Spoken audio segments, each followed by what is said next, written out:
Buenos Aires, December 2001. The banks closed on a Thursday. No warning. The government announced a freeze on all personal accounts, no withdrawals, no exceptions.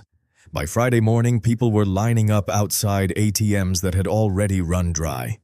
By Saturday, the middle class of one of South America's wealthiest cities was trying to figure out how to feed their families.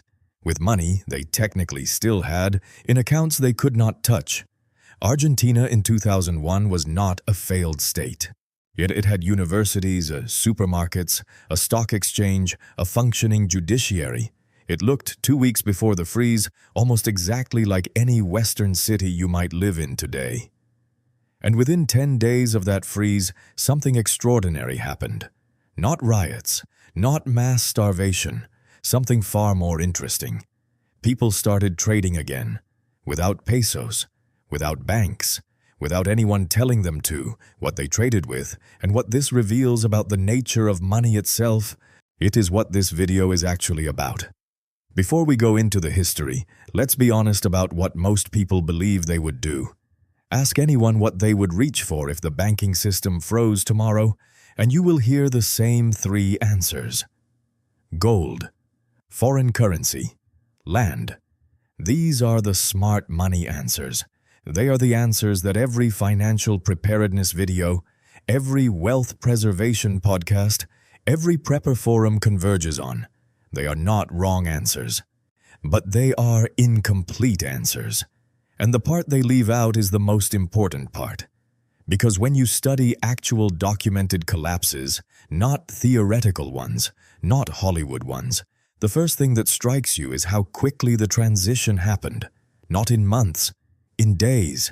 And in those first days, before anyone had organized anything, before any foreign currency had filtered through, before anyone could liquidate land, people were already trading. What were they trading? Yet the answer is almost embarrassingly simple, and it is the same answer across 5 collapses spanning 2,000 years of history. They were trading meals, or more precisely, they were trading whatever it took to secure one. The Roman Empire, 3rd century AD, the Roman denarius at its peak was 90% silver. By 270 AD, it was less than 2%. Decades of emperors had shaved the content down, not all at once, but quietly, a little each year, to fund armies, pay debts, and paper over a state that was slowly losing its grip on reality. The population noticed, not through economic reports, through bread. A Roman legionary in 100 AD earned enough in daily silver to buy 8 to 10 loaves. By 280 AD, at the same nominal wage bought 1. Sometimes less. The coin in his hand looked the same. It weighed roughly the same. But the baker no longer accepted it at the old rate. Because the baker had done the arithmetic that the emperor hoped no one would do. What did Romans actually trade with when denarii stopped working? Grain, oil, wine, salt, and not coincidentally, the word salary derives from the Latin word for salt, because Roman soldiers were sometimes paid in it. Yet these were not exotic commodities. They were the inputs to a single meal. They were universally needed, could not be debased by any emperor, and traveled well enough to move through markets. Here is the first myth this history breaks, that precious metals are always the default fallback. Roman citizens who held silver coins from earlier, purer mintings did preserve their wealth, but the daily transactions, the getting of food, the paying of labor, it moved into a commodity barter system faster than silver could be distributed or authenticated. The meal was the unit. Silver was the savings vehicle. They served completely different functions. Weimar Germany, 1921 to 1923. By October 1923, $1 was worth 4 billion marks. Within a month, it would be 4 trillion. The printing presses ran day and night.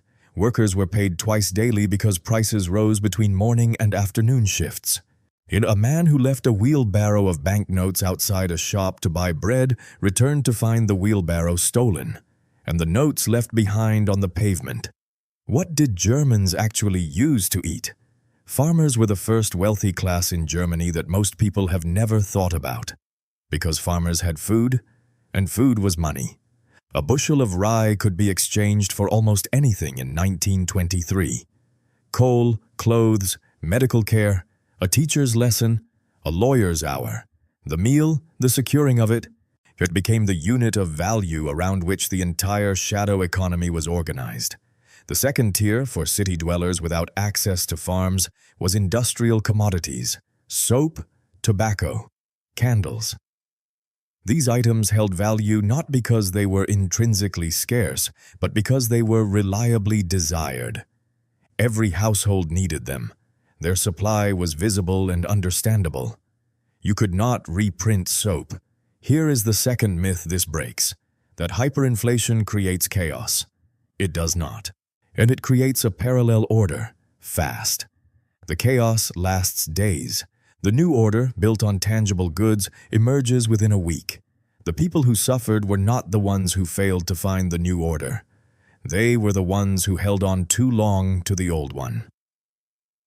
Post-Soviet Russia, early 1990s.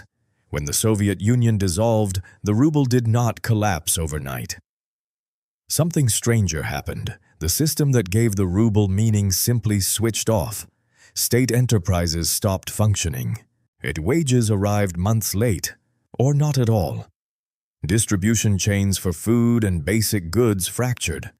What emerged was one of the most documented barter economies of the modern era, and economists who studied it were struck by one thing above all: its sophistication. This was not primitive trading. This was complex, multi-party exchange conducted without currency at industrial scale. Factories in the Ural region, documented by researchers in 1996, paid workers in the goods they produced. A tire factory paid in tires. Workers traded tires for milk. Milk producers traded milk for fuel. Fuel suppliers traded with the factory. And the loop closed without a single ruble changing hands. Over 60% of regional enterprise transactions in some studies were conducted this way.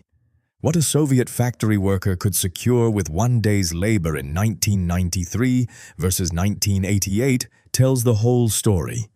In 1988, a day's wage bought enough food for a family for 3 days. By 1993, the same nominal wage bought a meal. The currency was still technically functioning, but it had lost the trust that makes currency work. And without trust, it was just paper. The people who navigated this best were not the wealthy. They were the skilled. Mechanics, electricians, doctors, people whose labor produced something immediately tangible and immediately needed. A lawyer's knowledge requires a functioning legal system to have value. A plumber's knowledge requires only pipes. Zimbabwe, 2008. Zimbabwe's hyperinflation is the most extreme on modern record, and the most instructive precisely because it was recent, urban, and well documented.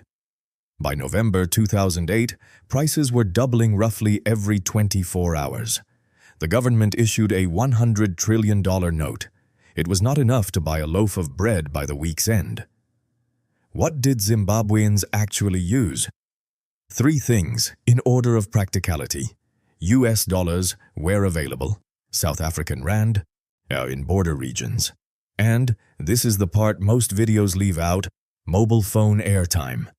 Prepaid mobile credit became a functional currency in Zimbabwe before any economist had a theory for why. It was portable. It was divisible into tiny units.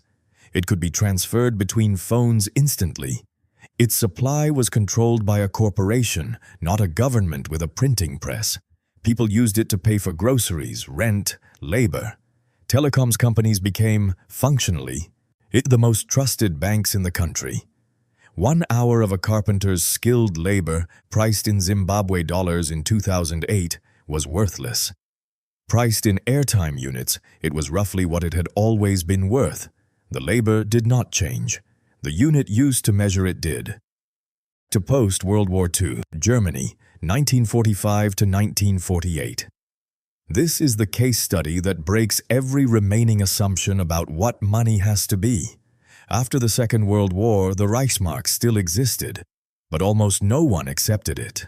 Here, the country was physically destroyed, politically occupied, and the currency was associated with a regime that had just lost the most catastrophic war in European history.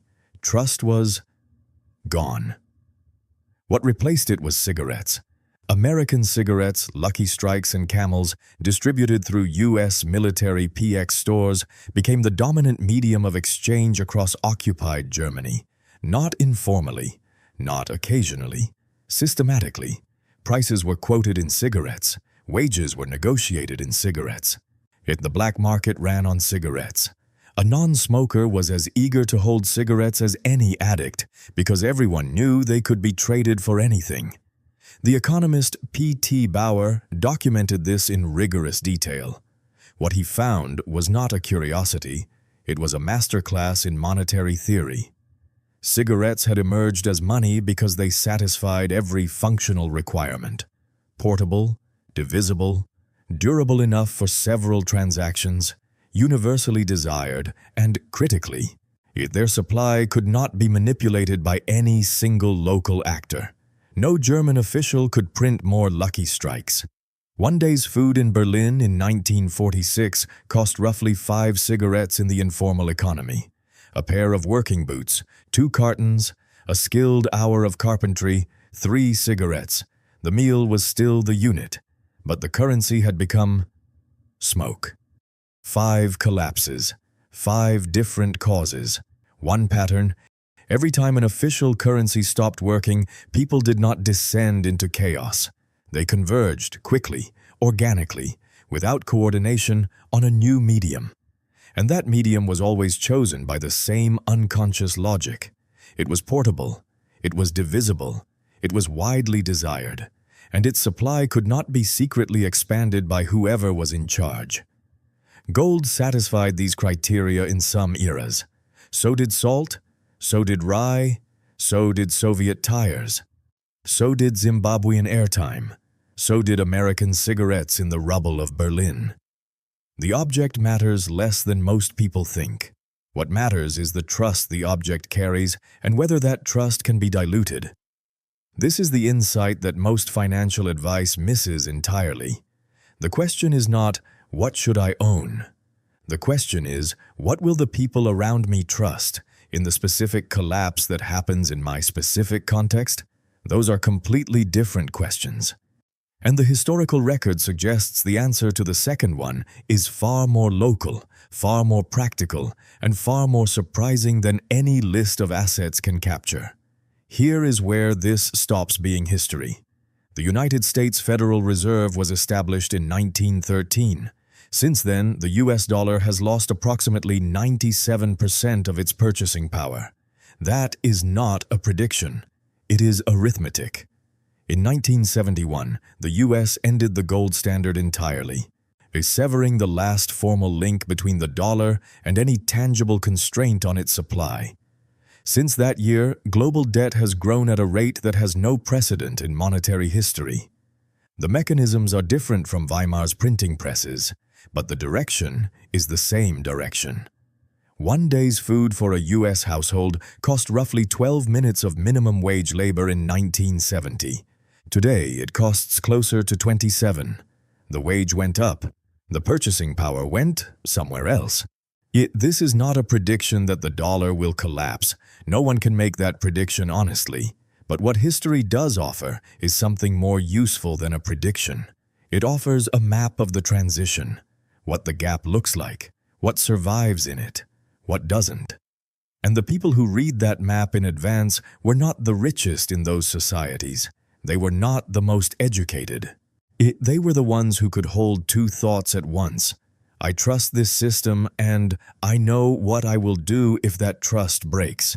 Let's go back to Buenos Aires, December 2001. Within 2 weeks of the bank freeze, Argentina had developed one of the most sophisticated barter networks in modern history. Regional currencies called créditos emerged, printed by local community groups, backed by nothing but collective agreement, accepted at local markets, clinics, and workshops.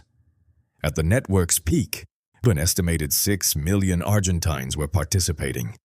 They did not need economists to design this. They did not need governments to authorize it.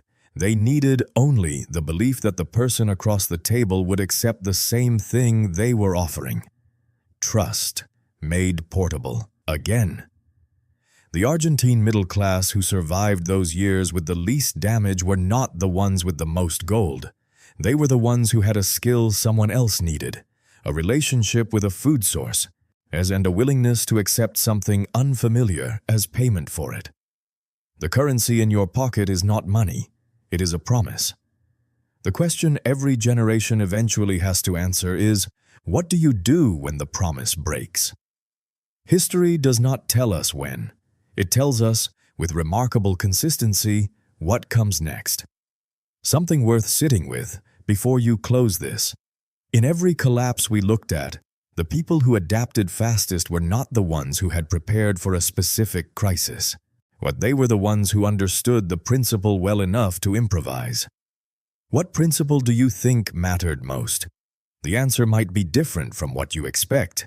If this changed how you think about what assets you own, please subscribe and I'll see you in the next video.